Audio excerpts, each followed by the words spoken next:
Summer Palace. I visited it. But the question is, should you? I mean, it had some political functions, but it's primarily built for the recreational and spiritual purposes.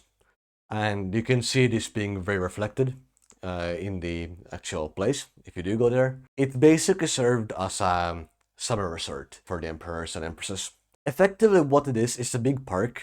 It's a tourist location and otherwise just a reasonably well-known location in Beijing.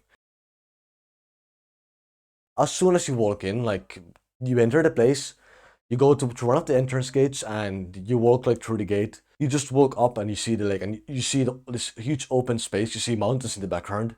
So you walk in, you see all of this space, you see all of this big stuff. It's really cool.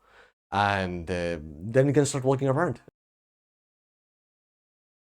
Of course, you have all of beautiful nature. So you have all of trees, or even like all of willows, which are not something I really ever see in Europe. So I think those are really cool. And then you have like flowers, so there's like actual flower beds and stuff, like with some flowers in them. They look very beautiful. Like it's a really nice park from the nature side.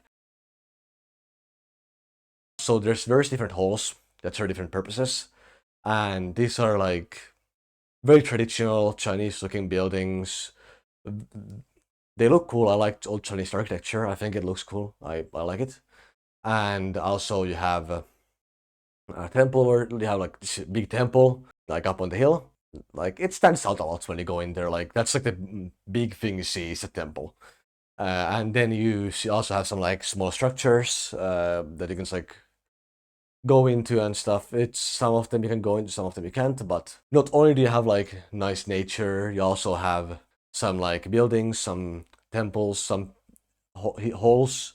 There's actually history there. There's also like a museum. This is like not just a park. It's like it served a purpose beyond that.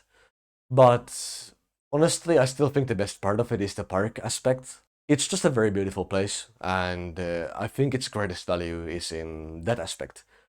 But combining this like nice like flowers, trees, willows, etc., with the traditional Chinese architecture, which I find to be really cool, is I think a very beautiful combination. I think it really complements well, and actually you see a lot of Chinese parks.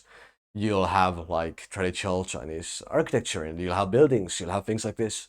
It's our like structures. It's not just this park. That's something I really generally about Chinese parks find really cool. The museum was kind of a letdown. Like they have a small museum you can like go to. It doesn't cost too much money, but it's just kind of not interesting. Like they had it was quite small. It was like three rooms basically, and the things weren't too interesting to be honest. Like if you went to go to Summer Palace, I would recommend just like don't bother with the museum and just enjoy the park because that's what you're there for.